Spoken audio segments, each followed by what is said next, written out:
Welcome to the System Terminal, everyone. I'm your lead dev for today's explainer, and we're running a full-blown Silicon Valley-style Cambridge exam hackathon. Today's target mainframe, a truly high-tariff, high-stress topic for AS and A-level accounting, the gearing ratio. Listen, if you've been staring at past papers, crunching numbers until your eyes blur, and feeling the pressure of those high-mark evaluation questions, you are exactly where you need to be. To help us crack this, I want you to imagine we've got two junior developers on our team today. First, we have Dev Alex. Now, Alex is incredible at raw data inputs, an absolute machine, but constantly causes memory leaks because of poor analysis. And then there's Dev Sam. Sam writes beautiful logical loops, but completely fails the syntax precision rules, meaning the examiner firewall just blocks their code entirely. We're going to debug both of their approaches today, step by step. Okay, let's dive into this command matrix, because if you've been struggling with this topic, I want to validate that struggle right now. Look at this system error log.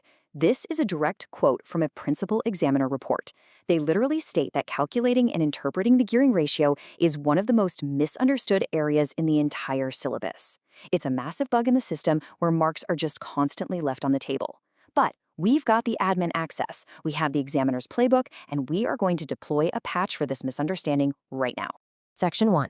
The Blueprint, Core Theoretical Principles. Before we even attempt to write a single line of code or, touch a calculator, we have to map out the theoretical architecture behind this ratio. You absolutely cannot just memorize a formula and expect to clear the highest bands in Cambridge accounting. We need a solid, robust foundation. Cambridge targets 3 distinct cognitive domains, kind of like processing layers. Layer 1 is basic knowledge and understanding, just knowing the basic formula. This is where Dev Alex gets stuck. Layer 2 is analysis, breaking down the data inputs. And Layer 3 is evaluation, making critical judgments based on the output. To compile successfully and be a top candidate, you have to demonstrate competence across all 3 of these domains. You can't just be a human calculator. Your logic has to be flawless. The syllabus emphasizes something absolutely crucial for your underlying framework. Your conceptual understanding must be transferable to unfamiliar contexts. Think of it like writing an app that needs to run perfectly on any operating system, no matter how weird. Top-performing students don't just memorize past paper scenarios.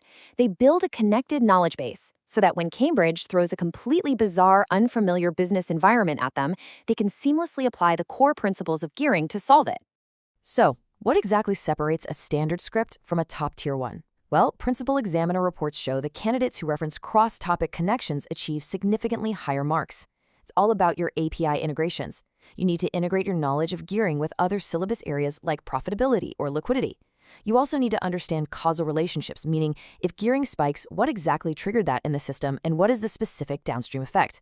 And finally, you absolutely must use precise, syllabus-approved definitions. Strict syntax is non-negotiable here. Section 2. The Execution, Procedural Framework.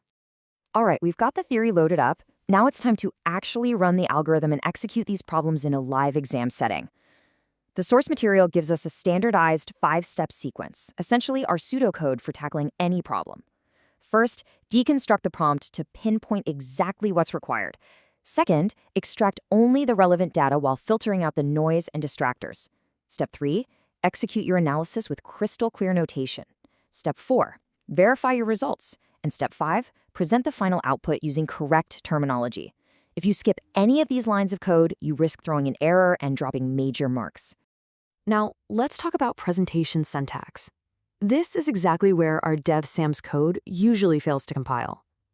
Presentation follows strict conventions. You need proper headings to clearly label your calculations. You need correct terminology, no slang, no shortcuts. You need appropriate formats to structure data logically. And clear annotation is essential to show the examiner exactly how you gathered your evidence.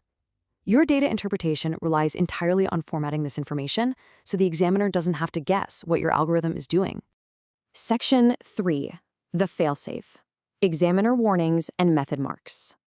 Wait, hold up, halt the compile screen. Before we push this final patch to secure maximum marks, we need to optimize your system feed. Subscribe to Ace the Exams right now, that's @Ace the Exams, and turn on all notifications for our weekly system updates. Okay, resume compile. Let's look at the exact memory leaks and bugs that trip up thousands of students every year. Number 1, forgetting to include the proper format.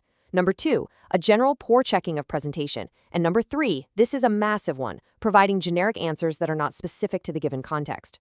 If the prompt is about a manufacturing firm, your interpretation of the gearing ratio must dynamically relate to their specific debt-to-equity risk profile, not just print out a generic textbook definition. But hey, don't panic, because here is your ultimate system failsafe. The method mark strategy. The examiners clearly state that marks are awarded for the process, not just the final number on the bottom line. Think of it as getting credit for your stack trace.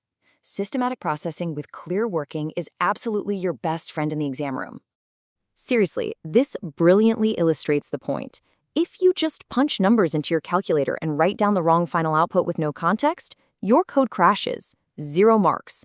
But if you provide clear working and annotate your steps, even if you make a calculation error and get the wrong final answer, the examiner can see your logic and you will secure method marks. Showing your working out can literally save your grade from completely crashing. Section 4, Critical Analysis, the Evaluative Pyramid. All right, welcome to the interactive beta testing arena. This is where we tackle the highest order assessment objectives, the stuff that secures those top bands. Higher order thinking demands a specific framework ascending through 3 levels. The descriptive level is just stating the raw facts. The analytical level is showing how those data points connect, but the evaluative level, the absolute peak, is where you weigh alternatives, compare approaches, and make justified judgments. If you hit a logic error mid-argument here, deploy the Peel syntax structure immediately. Point, evidence, evaluation, link. It will debug and upgrade your paragraph instantly. Let's run a quick code review. Evaluating evidence quality requires a few specific commands to prove true mastery. You must identify the limitations of the data and the assumptions being made by the business. Simultaneously, you need to run a routine that considers alternative interpretations of that gearing ratio. Then, evaluate how these alternatives actually affect your overall conclusions. Ultimately, you have to output a justified recommendation based on hard evidence, not just a gut feeling. So, the final compiled optimized text string looks like this. Top-scoring candidates do not just accept the data at face value.